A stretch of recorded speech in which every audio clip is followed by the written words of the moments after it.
Haya. You may be seated. Thank you very much. Your Excellency, President William Ruto, who is also the party leader of UDA,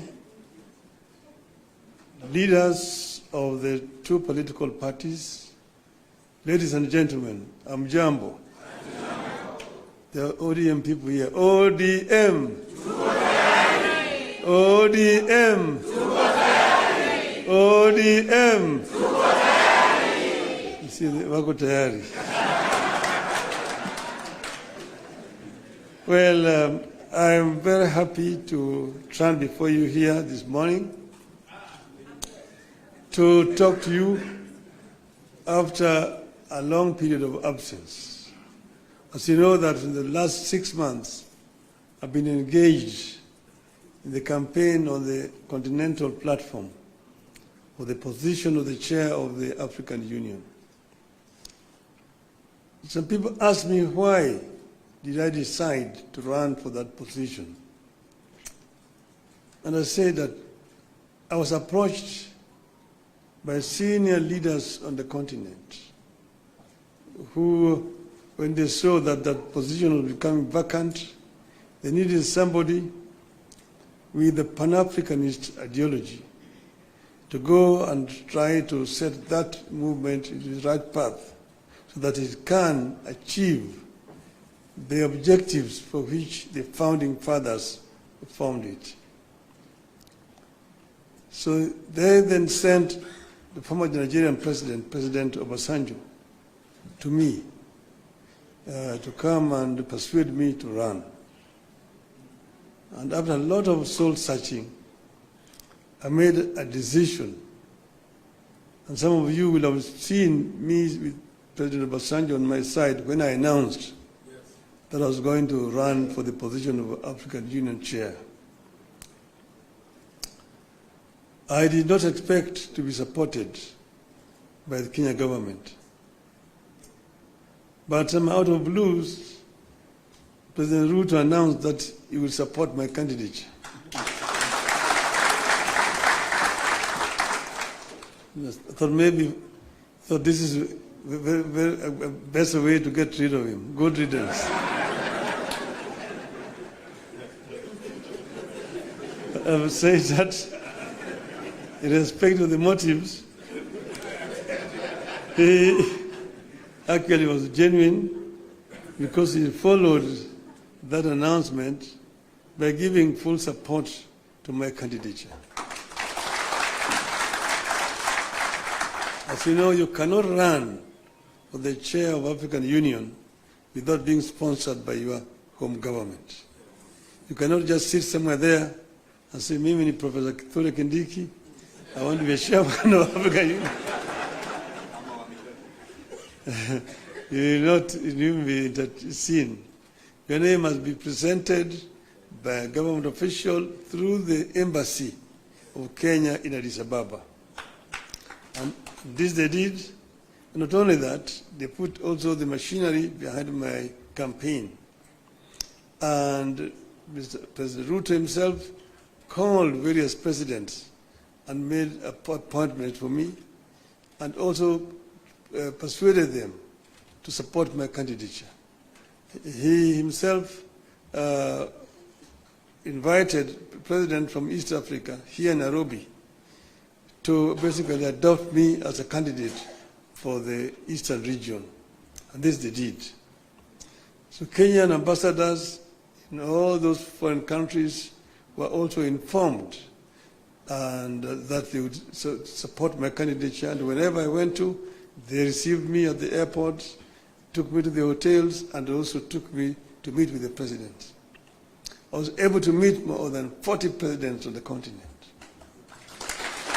And I traveled Africa from east to west, south to north, like never before. As you know that I have been the high representative of the AU on issues of infrastructure. So I'm not actually strange to these issues, I mean to the continent. But it gave me a better opportunity to now understand problems facing many African countries firsthand from the leadership of the continent. Let's know that our continent has suffered seriously from innovations from outside. First was the slave trade that took so many of able manpower across the shores to go and work in the building of Americas, both North America and South America. Some were taken to Arabia, some were incarcerated there and died there. So that was the first. Then came colonialism, where they went and set somewhere in Berlin and partitioned Africa according to their interests. British, French, Italian, Portuguese, and so on and so forth. So Africa has suffered seriously. That was colonialism. Then when Africans fought for independence, they granted it, but it was a flag. But then there was also neo-colonialism that came about, and Africa has continued to be marginalized. So I saw this and came up with a program of how we were going to deal with these issues. We campaigned strongly, and we went to Addis Ababa quite confident of victory. Before I went there, the women here, Orange women in Nairobi, organized a prayer meeting for me in Bomas of Kenya. And they prayed for my success. And I told them that they were only going to do two outcomes in Addis. One, we would win, in which case we would have succeeded. The other one, we would lose, but we would also have succeeded. Because I told them why, we will come back home. So east and or west, home is? West. So we are here.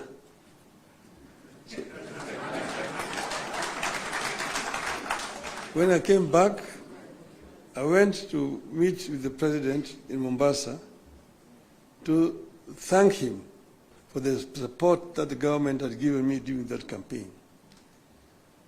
And he was, of course, very gracious. And at that time, I found when the two teams from the parties had worked out on some documents that they wanted to be signed, I told him I cannot sign this document until I've consulted our people, my people. So I took time. From that time, I went to Kisumu. I met with the professor. I met with leadership and elders in Kisumu. I went to Siaya. I went to Migori. I went to Homa Bay. I went to Busia, where I met with all the leadership from all the 5 counties in Western. Then I went to the coast. I was in Mombasa. I was in Malindi, in Kilifi. I was in Kwale. I came back. I went to Wajir. I came back. Yesterday I was in Kisii. I was in Narok. I was in Nairobi, here in this same building here with leadership of Nairobi. That's what you call random sampling.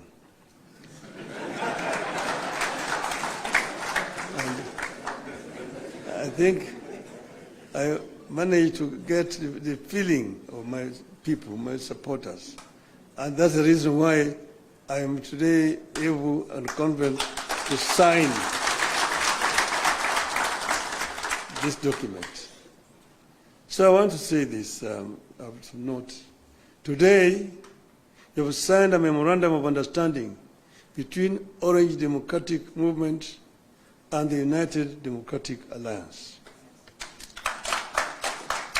The carrier goal of the MOU is to help ease the prevailing tensions in the country, reconcile the population, alleviate their suffering, and move the country forward by addressing the critical social, political, and economic issues our people are grappling with today.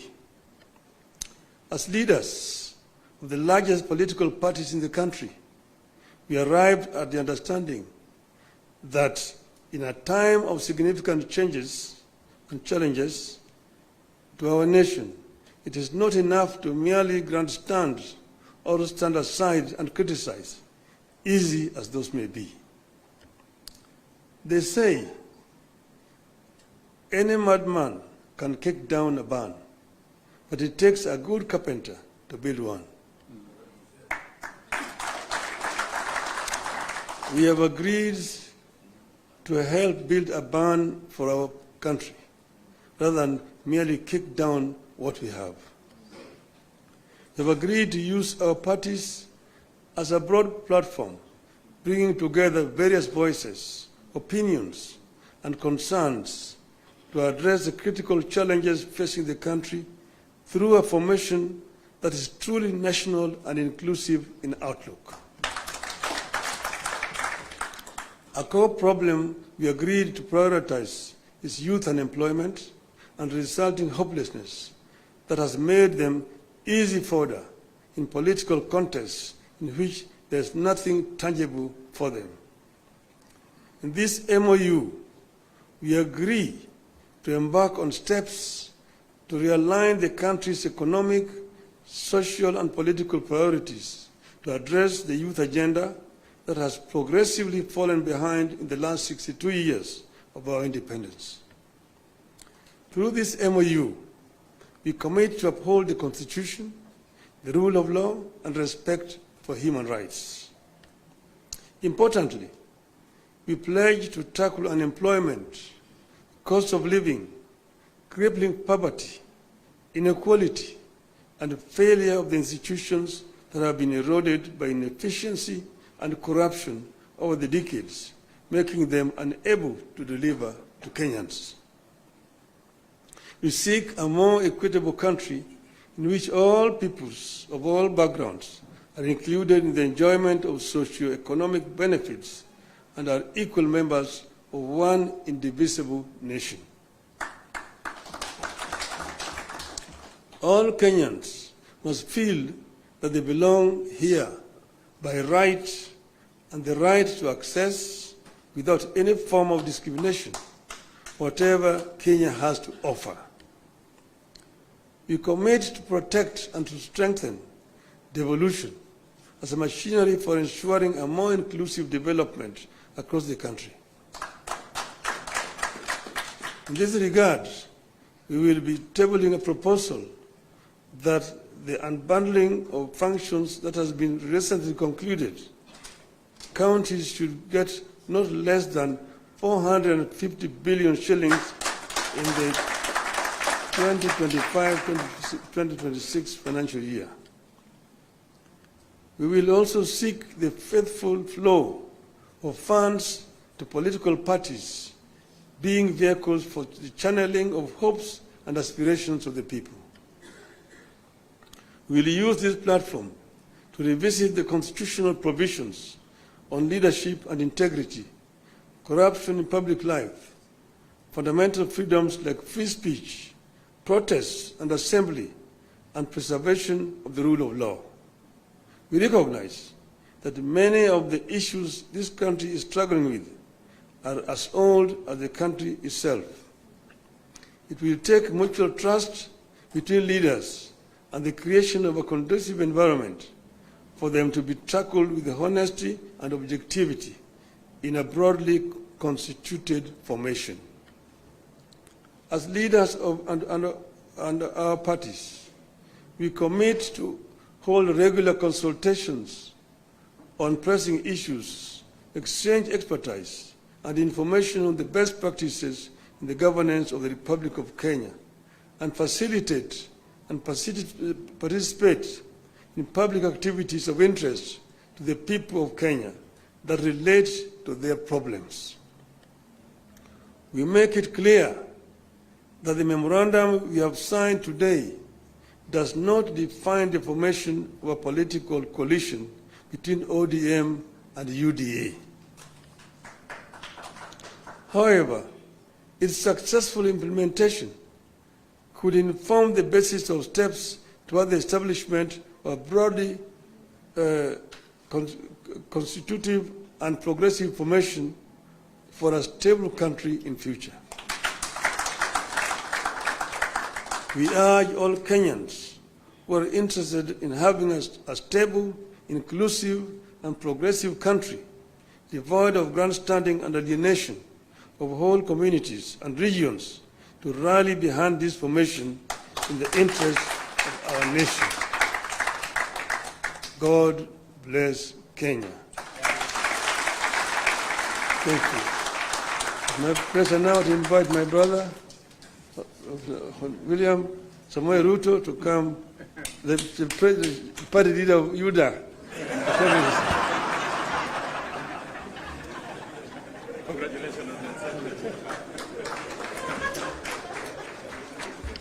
Thank you very much, the Honorable Prime Minister, and please let's take our seats.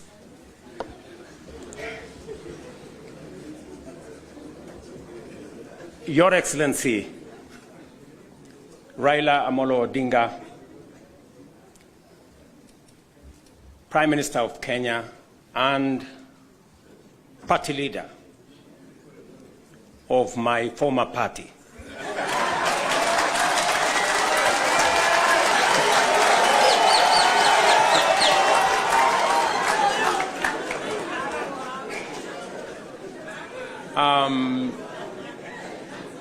Your Excellency, the Deputy President of the Republic of Kenya, Excellencies, leaders of both UDA and ODM, distinguished ladies and gentlemen, good afternoon. Hamjambo.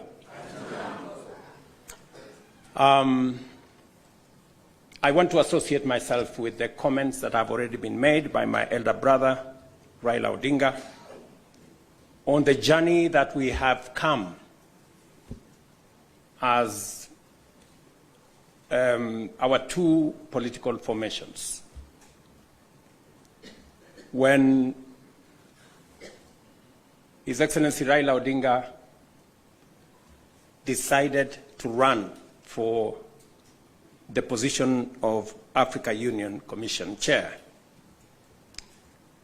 it was obvious to me that, number one, as a citizen of this country, I owed him support. And it was also clear to me that knowing him as a Pan-Africanist, as a leader with experience, and that he had immense understanding of issues Africa, he qualified for not just my support, but that of the government of Kenya. And that is why we went out of our way to support his candidature. As he has said, there were many propositions about his candidature. There are those who said my support for Raila Odinga was so that I could exit him from the stage. But there are those also who told me that by supporting the Honorable Raila Odinga and by him being the chair of Africa Union, I will be empowering him so that he can come and compete with me.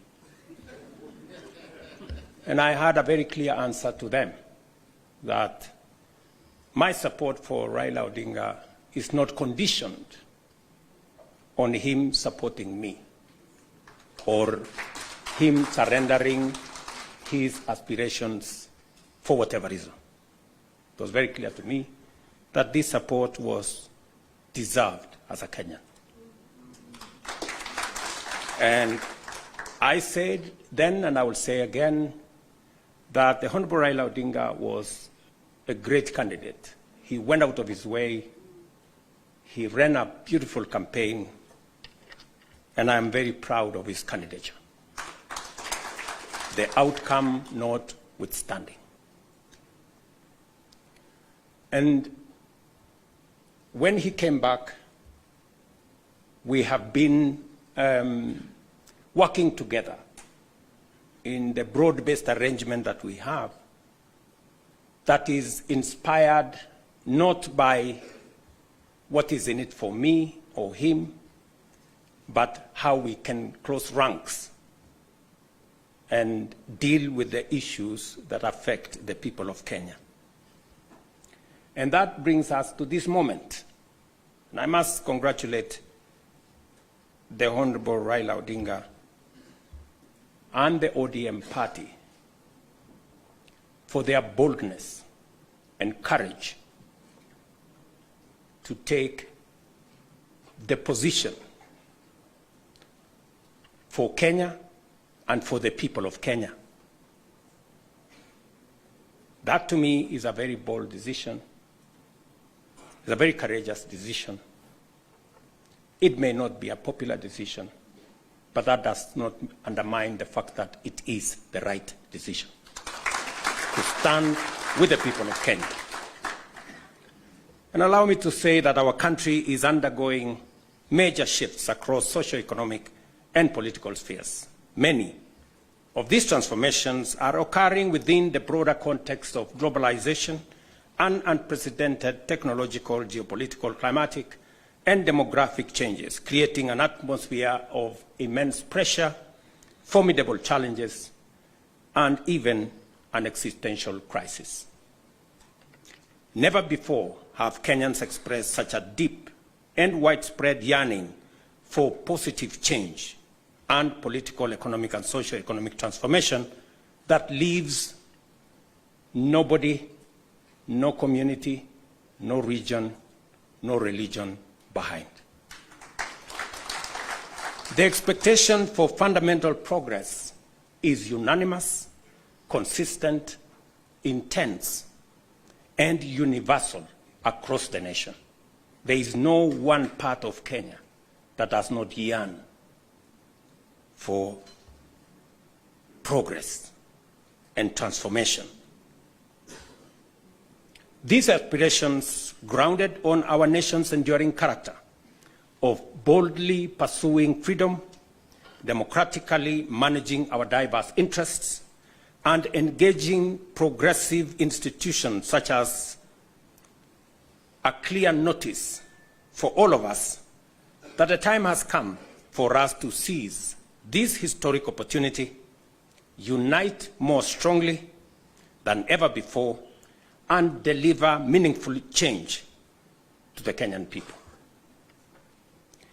We undertake this commitment with the understanding that while our political parties may differ in strategy, we share a common goal: to build a united, secure, and prosperous Kenya under a government that is capable, committed, and willing to ensure abundance and opportunity for all without exception. This realization has enabled Kenya's largest political movements to engage constructively, recognizing the unique opportunity before us.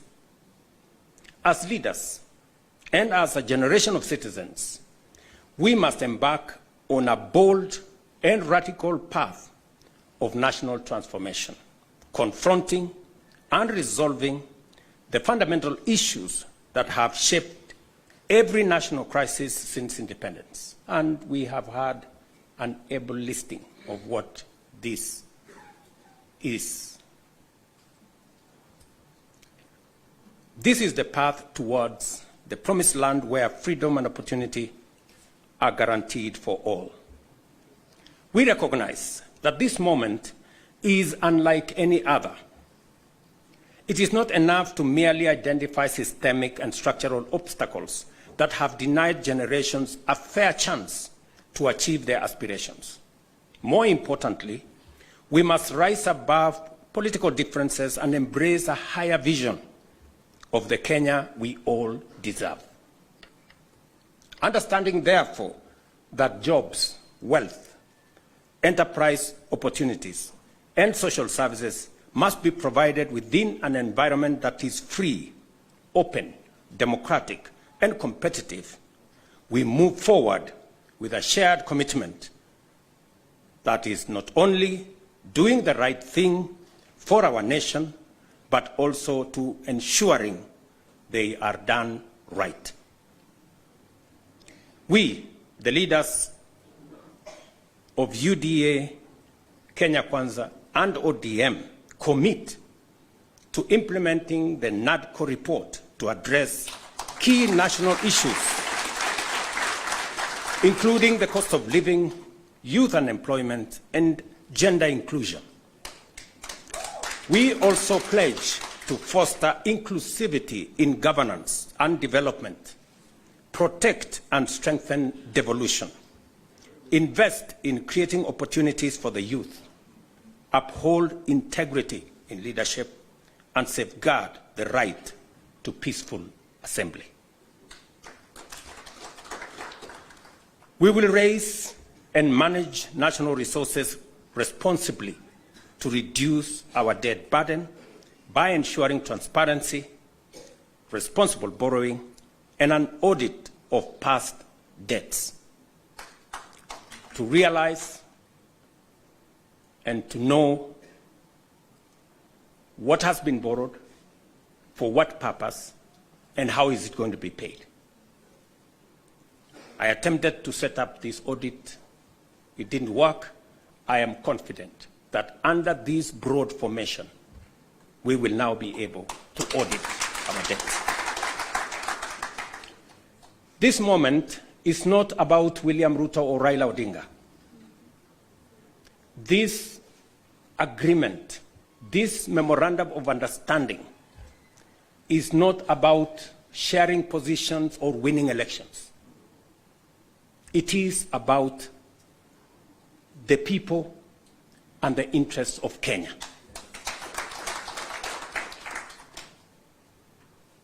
That is what is significant. To me, the interests of this great nation. We have talked about Kenya of potential for far too long.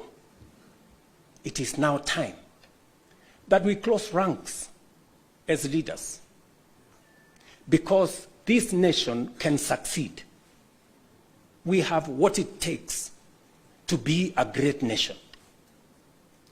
But we haven't made the steps and the decisions that would make this nation great, because we have always been making politically correct decisions.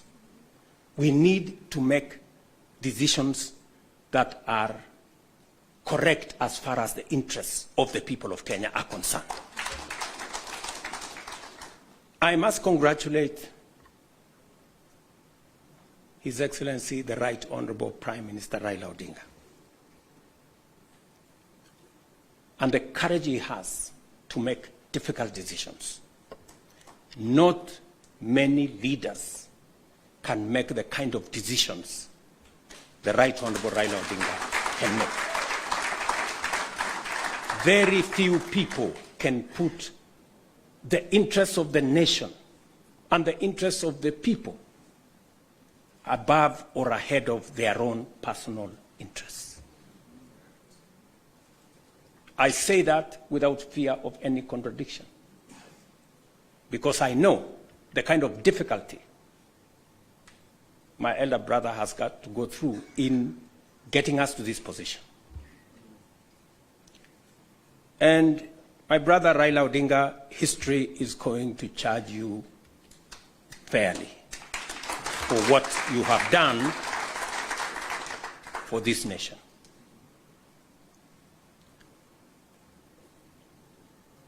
Immediately after the elections, several months after the elections, I called my brother and I told him, you have been my party leader. You have been my senior. Today, by God's grace, I'm president. I want you to be treated well.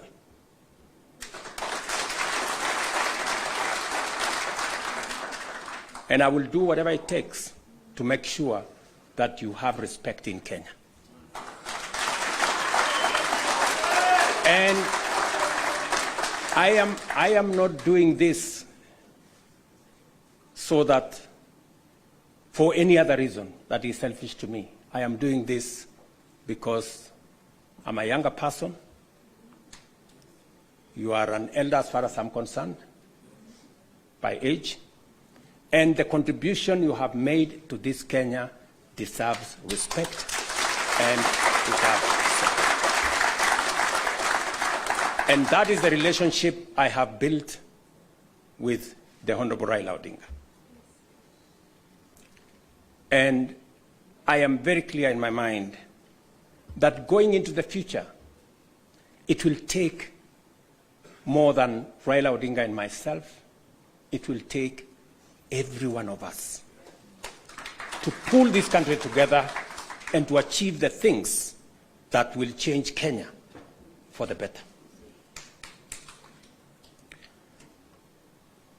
Let me say this, that equally we will fight corruption decisively, eliminate public resource wastage, and uphold the rule of law and constitutionalism, ensuring that government officials respect judicial decisions and protect the rights of all citizens.